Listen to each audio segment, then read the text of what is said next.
Donc voilà, donc là je vais vous faire la recette du canard à la presse pour ceux qui ne connaissent pas. C'est une recette pourtant pour les Français qui existe depuis 1901. D'accord? Donc là, les cuisses sont déjà faire tirer. Normalement, le canard arrive entier. Les cuisses, vous les avez déjà mangées déjà. Je l'ai fait dans la tourtière. Donc vous les désossez. Normalement, le canard arrive entier. On enlève les cuisses, on le renvoie en cuisine, on le recuit, on vous mangez les suprêmes et après on vous resserre les cuisses de canard sur un autre service. D'accord? Donc là, c'est un petit caneton. D'accord? Donc là, il a cuit 18 minutes. Là, on va enlever donc les suprêmes ici. Déjà pour commencer. Alors comme je dis, c'est une recette qui existe depuis 1911. Pourquoi on a fait ça? C'est que dans 1911, c'est une recette qui vient de Rouen. D'accord? Ils élevaient les canards dans le temps, on vendait les canards sur le marché vivants. Donc à Rouen, ils élevaient les canards de l'autre côté du fleuve. Quand ils allaient au marché, ils chargeaient des barques avec les canards vivants. Le temps qu'ils traversent la rivière, ils mettaient tellement de canards dans la barque, de l'autre côté, il y en avait une partie qui était morte, étouffée. Et comme on les vendait vivants, un canard étouffé, c'était plus un canard qui était vendable. Donc ce qu'on faisait, c'est qu'on les vendait aux aubergistes. Et eux, le cuisinaient, dans le cuisinant, il y avait le sang qu'ils récupéraient, ils liaient à la sauce comme un filet. Après, ils ont créé un club de gastronomes au niveau des...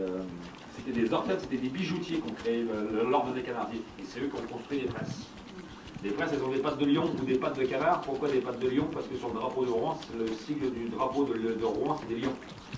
Et sinon, c'est des canards parce que c'est la presse à canard. Donc ça, c'est des orfèvres qui ont fait ça. Des presses comme ça n'existe plus beaucoup au monde. D'accord? Une presse comme ça, là, ça vaut à peu près entre 8 et 10 000 $. Juste une presse comme ça, argentée, on peut aller jusqu'à 15 ou 16 000. Il y a un collectionneur ici au Québec, il en a 22 presses comme ça, dont une en forme de tête d'éléphant. Tu presses, et puis le jus va sortir par la pompe. Le canard à la presse dès leur entrée, parce que les canetons sont élevés ici à Prévost, juste à côté, là, ils sont élevés à peu près à 10 km d'ici. Et la recette a été réadaptée pour le Québec. Parce que la recette initiale, c'était juste une sauce montée au beurre. Nous, on ne la monte pas juste au beurre parce qu'on est plus gourmand, puis un peu plus flaky, contrairement aux Français. Donc, on va la monter au beurre de foie gras.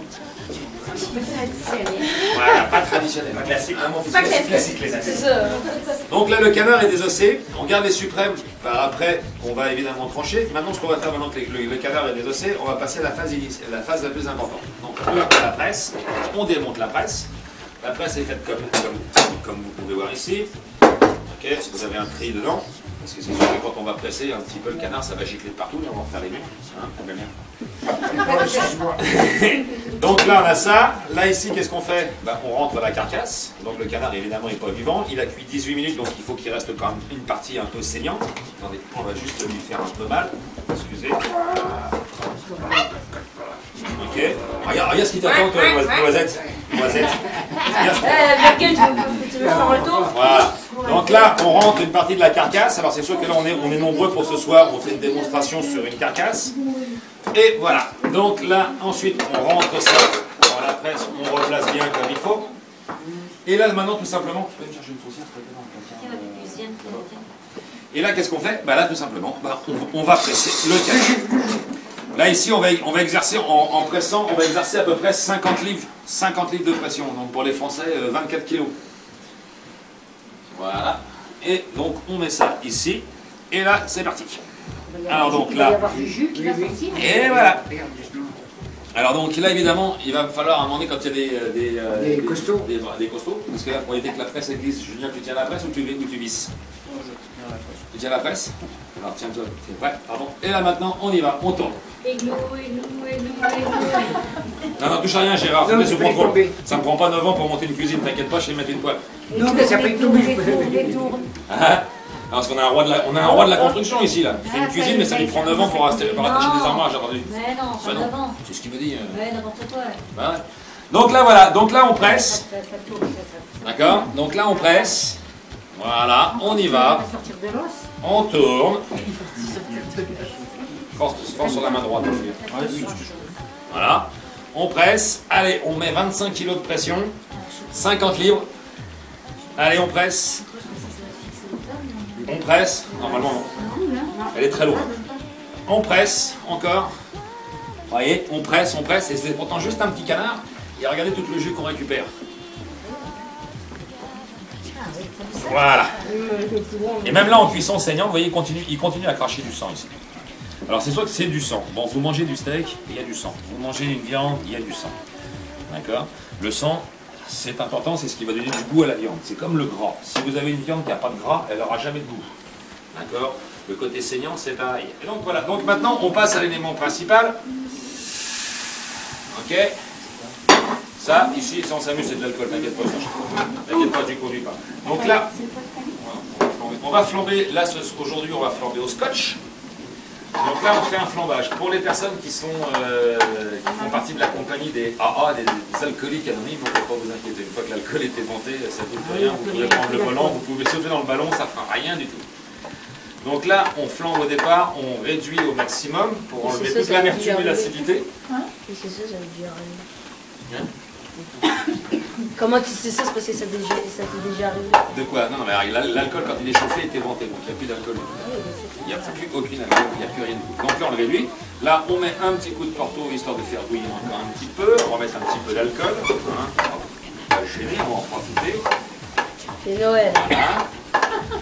Une fois qu'on arrive ici, maintenant, qu'est-ce qu'on met maintenant? On met une sauce vin rouge. Donc c'est une sauce à base d'échalotes de vin rouge et et de fond de d'échalote, tout ça, et montée au beurre, légèrement. On met en ébullition. Alors déjà, pour ceux qui peuvent se coller le nez dessus, c'est sûr que c'est pas de la sauce en poudre, c'est une sauce moins acide. Là, on arrive avec le beurre de foie gras. Voilà. Alors, moitié beurre, moitié foie gras frais. Qui c'est qui n'aime pas le foie gras ici? Personne? Xavier? Xavier déteste. Vas-y. Hein? Pas vrai? Non, t'inquiète pas pour moi. Allez, profitons, allez Gérard, c'est pas toi qui paye ce soir. Regarde, un peu plus de foie gras. Allez hop là. On va en profiter là, tu vois, regarde. Ah, regarde, c'est du beurre de foie gras, ça là, mon gars. Là, il y a du beurre. Les 3 secrets de la cuisine française, comme on dit, hein. Du beurre, du beurre, du beurre. Voilà. Donc là, on amène à l'ébullition. Voilà, tranquillement, on réduit. Voilà, on réduit le gaz un petit peu. Et là maintenant, la phase la plus importante. Voilà. Voilà, à la fin, qu'est-ce qu'on met? Déjà, juste au niveau du foie gras frais dedans, le beurre, le vin rouge déjà, là, s'il y en a qui sentent déjà l'arôme que ça a. Et là, qu'est-ce qu'on fait? Hop, tout en fouettant, on ajoute ce jus ici qui va encore rendre la sauce encore plus onctueuse et encore plus de goût. Là, on arrive avec ce qu'on appelle des sauces complexes. Donc des réductions, des bases de fond, il n'y a pas de poudre, il n'y a rien. Juste pour préparer une sauce comme ça prend déjà 3 jours pour faire le fond. Avant de pouvoir faire cette sauce.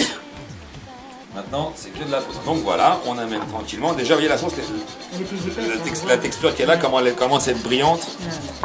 Alors là, elle est évidemment un peu plus blanche. Pourquoi? Parce qu'on a mis un peu plus de beurre de foie gras. Voilà. Voilà, et puis là, donc là, on monte tranquillement. Là, ça va frémir. Hop, un coup de bouillon. Et voilà. Voilà. Voilà. Alors, pour ceux qui connaissent le canard à la presse, la spécialité à Paris, c'est le restaurant La Tour d'Argent. Alors, chaque fois qu'on sert un canard à la presse, même maintenant au Québec aussi, on le fait.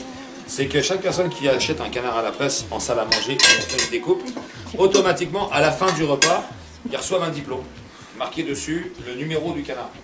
Je ne veux pas dire de bêtises, mais je pense qu'à la Tour d'Argent, ils sont rendus à 100 000 canards, comme je viens de faire, découpés en salle avec la presse. Ici au Québec, là, j'ai mon copain qui est maintenant vice-président de l'association de des canardiers, ici à Saint-Jovite. Il est rendu à son 1000e canard en salle. Nous, quand on a vendu la biche au bois, on était rendu à peu près pas loin de 300. À faire cette présentation-là en salle devant les clients, un canard, c'est toujours pour 2 personnes. C'est moi, c'est Saint-Jovite. Saint-Jovite, c'est le cheval de chasse.